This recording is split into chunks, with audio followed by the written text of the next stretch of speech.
একটি ধারক ১৫০টি বৃত্তাকার টিনের পাতের তৈরি। প্রতিটি পাত পরস্পর থেকে 0.4 মিলিমিটার পুরু, 7.6 × 10⁻³ ব্যাসার্ধের অভ্রের চাদর দ্বারা পৃথকীকৃত আছে।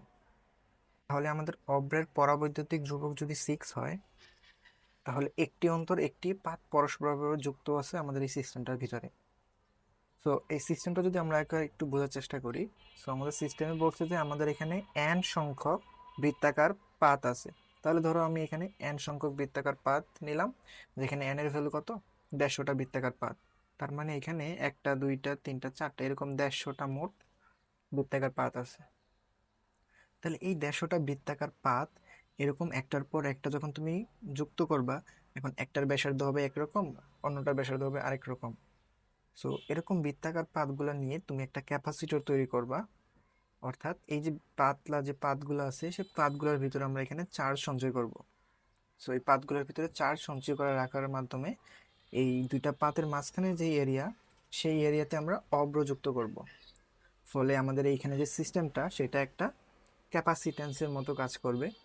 বা এখানে অ্যাকচুয়ালি একটা ক্যাপাসিট্যান্স না, অনেকগুলো ক্যাপাসিট্যান্স। সেটা কিরকম তুমি চিন্তা করো। এই পুরো অংশটাকে যদি আমরা এখানে একটু পৃথক করে এখানে একটু দেখাই, দেখো সেটা দেখতে অনেকটা এরকম হবে, এই ফরমেশনে, যেখানে আমরা এক পাশে পজিটিভ চার্জ দিব, আরেক পাশে নেগেটিভ চার্জ দিব।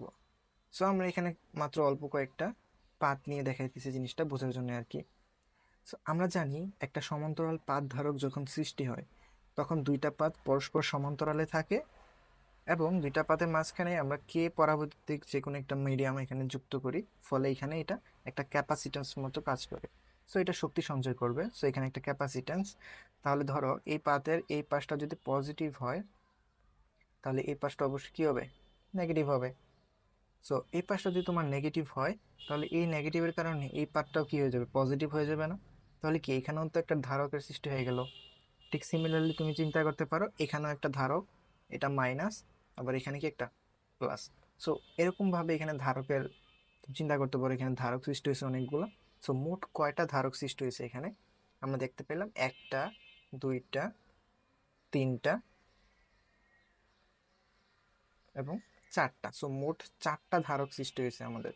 সো চারটি ধারক। কিন্তু পাত কয়টি আমাদের এখানে, একটা, দুইটা, তিনটা, চারটা, পাঁচটা। সো আমাদের পাঁচটি পাত, কিন্তু ধারক কয়টা, চারটা। সিমিলারলি আমরা যদি এনটা পাত নেই, সো এন সংখ্যক পাত নেই, তাহলে আমাদের ধারক হবে n-1 সংখ্যক। সো এই ধারকগুলা একটা আরেকটার সাথে কোন সংযোগে আছে সেগুলো আমাদের জানতে হবে, কারণ এখানে তো অনেকগুলো ধারক একটার সাথে আরেকটা যুক্ত আছে। সো যুক্ত থাকা মানে তারা কোনো না কোনো একটা কম্বিনেশনে তো আছে, হয় সিরিজে থাকবে অথবা প্যারালাল থাকবে।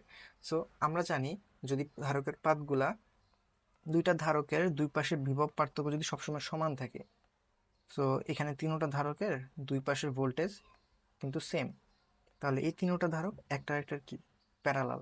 ঠিক সিমিলারলি এখানে যে ধারকগুলো সৃষ্টি হয়েছে, এখানেও ধারকগুলো কি হবে, প্যারালাল, বা আমরা চাইলে এটাকে সমান্তরাল লিখতে পারি।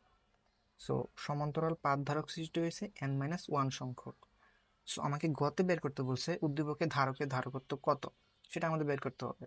সো উদ্দীপকের যে ধারকটা, সেটা কিন্তু n-1 সংখ্যক ধারকের সমন্বয়ে গঠিত। সো n-1 ধারক যদি সমান্তরালে যুক্ত থাকে, আমরা জানি সমান্তরালে যুক্ত থাকার জন্য যে ইকুইভ্যালেন্ট ধারক হয়, সেটা হচ্ছে আমাদের n-1 ইন্টু সি। অর্থাৎ সবগুলো তুমি যোগ করে দিবা, তাহলে n-1 ধারক যেহেতু, তাহলে n-1 ধরে আমরা গুণ করে দেবো। সো n-1 এটা বাইরে থাকুক, ইন্টু একটা ধারকের ক্যাপাসিটেন্সের ইকুয়েশন আমরা লিখবো। সো ধারকের ক্যাপাসিটেন্সের ইকুয়েশন আমরা জানি, epsilon nought A by D. এখন ধারকটা যদি তোমার দুইটা পাতের মাঝখানে যদি কোনো পরাবৈদ্যুতিক মাধ্যম রাখা হয়, তখন সেখানে কে আমরা বাইরে থেকে এখানে অ্যাড করব। ফলে n এর মান 150 -1 ইন্টু ইপসাইলন নট, এটার মান তোমরা জানি ক্যাপিটাল এ। ক্যাপিটাল এ মানে হচ্ছে ধারকটা, যে তার যে পাত, সে পাতের ব্যাসার্ধ কত, সরি পাতের এরিয়া কত। তো এখানে পাতের এরিয়া জন্য আমাদের এখানে ব্যাসার্ধ বলা আছে 7.6 × 10⁻³ মিটার। তো এটাকে যদি আমরা এখন ব্যাসার্ধ ধরি, তাহলে আমরা এখানে পাই r স্কোয়ার এটা লিখতে পারি, আর এর মান যেটা আমরা এখন বের করলাম সেটা। আর ডি হচ্ছে তোমার দুইটা পাতের মধ্যকার ব্যবধান, অর্থাৎ দুইটা পাত একটা একটা থেকে কত সেপারেশনে আছে। সো আমাকে কোয়েশ্চেনে বলে দিছে সেটা হচ্ছে 0.4 মিলিমিটার পুরু, মানে এটা তার প্রস্থ। সো 0.4 মিলিমিটার যেহেতু আমরা মিটারে নিয়ে গেলাম ইন্টু কে। সো কে মানে হচ্ছে তোমার যেই মাধ্যম তুমি রাখলা এই দুইটা পাতের মাঝখানে, সেটা আমাদের এখানে অভ্র মাধ্যম বলা আছে, যার পরবর্তী ধ্রুবক কত, 6। সো আমরা যদি এখানে ক্যালকুলেশন করি তাহলে আমরা পাবো সি ইকুইভ্যালেন্ট হবে 3.5 ইন্টু 10⁻⁹ ফ্যারাডে। সো এটা হচ্ছে আমাদের গোয়ের অ্যান্সার। ঘতে কি বলছে, 220 ভোল্ট বৈদ্যুতিক উৎসের সাথে 100টি টিনের পাত ও 0.6 মিলিমিটার পুরুত্ব মানের ধারক যুক্ত করলে উৎপন্ন শক্তি পূর্বের ধারকের উৎপন্ন শক্তি থেকে ভিন্ন হবে কি না, বা একই থাকবে কিনা দুই শক্তিটা। সো আমাদের 220 ভোল্ট বৈদ্যুতিক উৎস আমরা 1 নাম্বার সেট আপে যুক্ত করব, 2 নাম্বার সেট আপে যুক্ত করব। সেট আপ দুইটা কি, 1 নাম্বারে হচ্ছে তোমার 150টা টিনের পাত প্লাস সেপারেশন হচ্ছে 0.4, 0.4 না, হ্যাঁ 0.4 মিলিমিটার। সো এই দুইটার মাধ্যমে বা এই দুইটার কম্বিনেশন যে ক্যাপাসিটেন্স বের হয়েছিল সেটা আমরা পাইছিলাম 3.5 ইন্টু 10⁻⁹ ফ্যারাডে। সো এটার মাধ্যমে আমরা যেই গতিশক্তি পাবো বা সঞ্চিত শক্তি পাবো সেটাকে আমরা ইউ1 যদি নাম দেই, সেটা হবে হাফ সি ভি স্কোয়ার, বা আমরা C1 V1 স্কোয়ার লিখতে পারি, যেখানে C1 এর মান তো হচ্ছে এটা, আর V1 কত, 220 ভোল্ট। সো এটা করলে আমরা ইউ1 এর মানটা বের করতে পারবো। ঠিক সিমিলারলি আমরা ইউ2 বের করতে হবে, যেখানে আমাদের ইউ2 হবে half of C2 V1 square. এখানে C2 হচ্ছে তোমার 100টা টিনের পাত যখন দিবা আর পাতগুলোর মাঝখানে ব্যবধান যখন 0.6 মিটার হবে তখন তার ধারকত্ব কত সেটা। সো প্রথমত আমরা একটা কাজ করি, C2 বের করে ফেলি আগে। সো C2 হবে 100 - 1 into epsilon not pi R2 square, যেহেতু এখানে ব্যাসার্ধ আচ্ছা ব্যাসার্ধ আগেরটাই থাকবে তোমার, সো এটাকে আমরা R1 বা আর রাখতে পারি। So pi R square into 6 divided by 0.6 into 10⁻⁻3। So এটা যদি আমরা করি 1.59 ইন্টু 10⁻⁹ ফ্যারাডে। সো এখন আমরা ইউ2 বের করি, half of CV square 1.59 into 10⁻⁹ Faraday into V square. এখানে ভি কত, আমাদের এখানে বলা আছে কত ভোল্ট, 220 ভোল্ট।